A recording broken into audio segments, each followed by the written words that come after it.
I did not expect to rise to speak today, with the exception of explaining the technicalities of my boring amendments.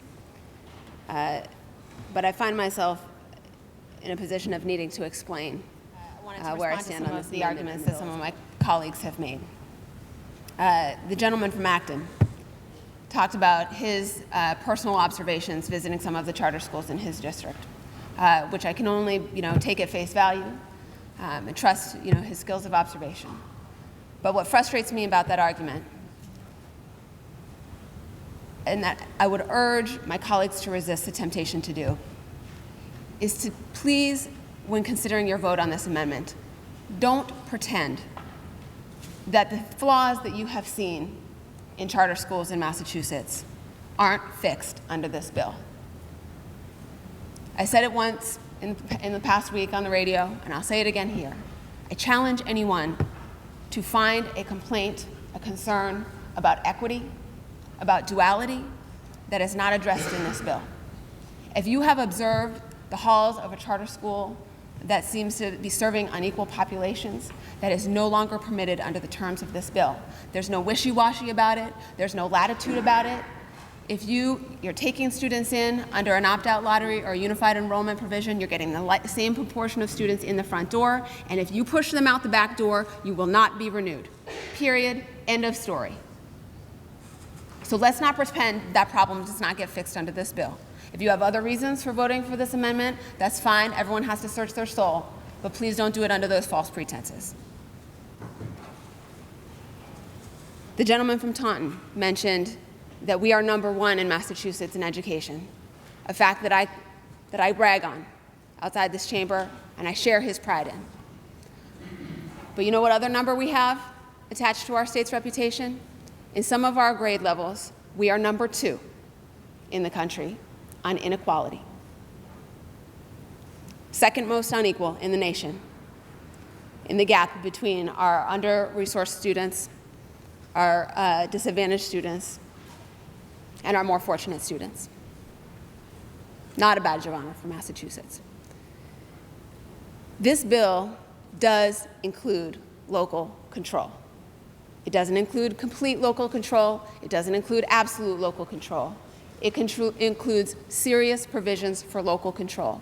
If you are a district that feels extraordinarily strongly that you want to block a charter school ever from coming into your district, you can step up to the plate and offer those innovation seats in-house through a Horace Mann charter, through an innovation charter.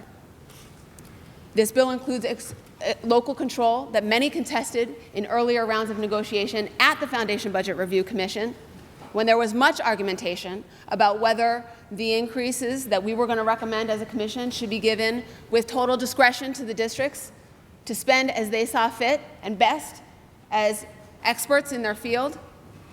And I stand by that recommendation. They should be given that discretion.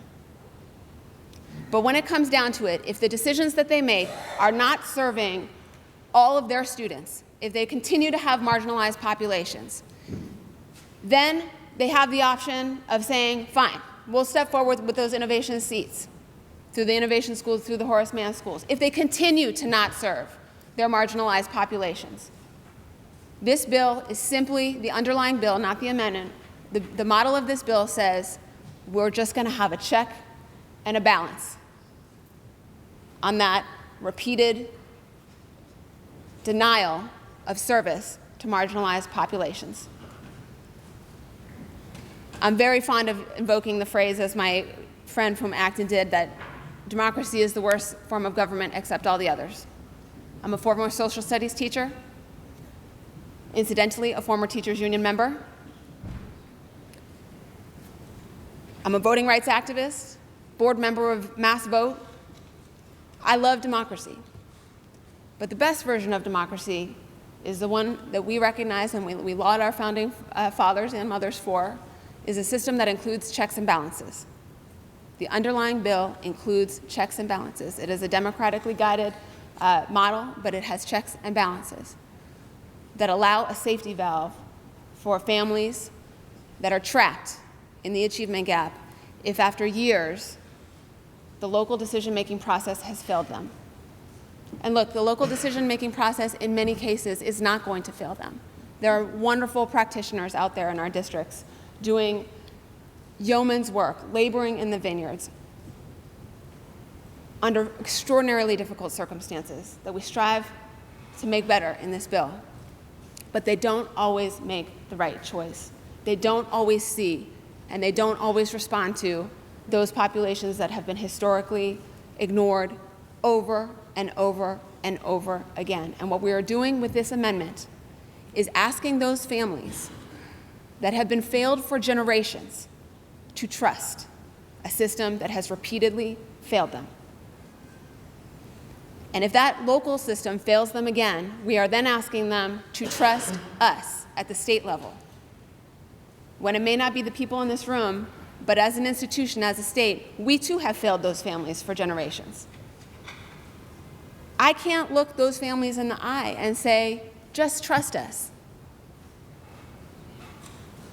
And I would ask my colleagues to search your souls and ask yourselves too, if you can credibly ask those families to just trust us, to just trust that when the chips are down and budget times are tight, and we've got advocacy coming from every which way, from much better financed populations, from much more established, when the senior centers need the money, and the biotech industry needs the money, and you name it, any other, and good causes, many, many good causes that we support, that I support. When the chips are down, that the state's going to come in like a hero on a white horse and say, oh yes, we're going to stick to this commitment and fund these schools at full freight, with the state paying the full load, when we have failed you in generations past.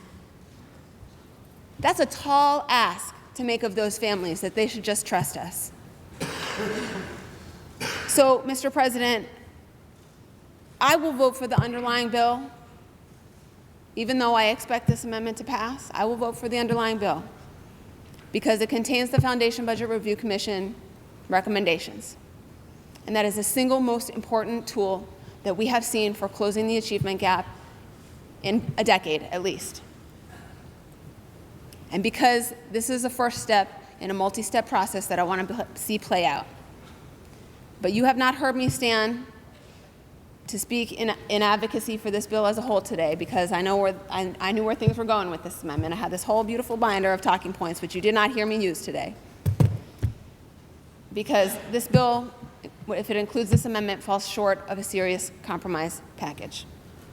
And it just does not meet the test that I have always set for myself, and whether or not I would vote for a bill and advocate for a bill. And that test was, if I'm a mom with a child in a charter school and another child in a district school, does this bill equally serve both of my children? So keeping that test in mind, I would urge that this amendment be rejected. Thank you, Mr. President.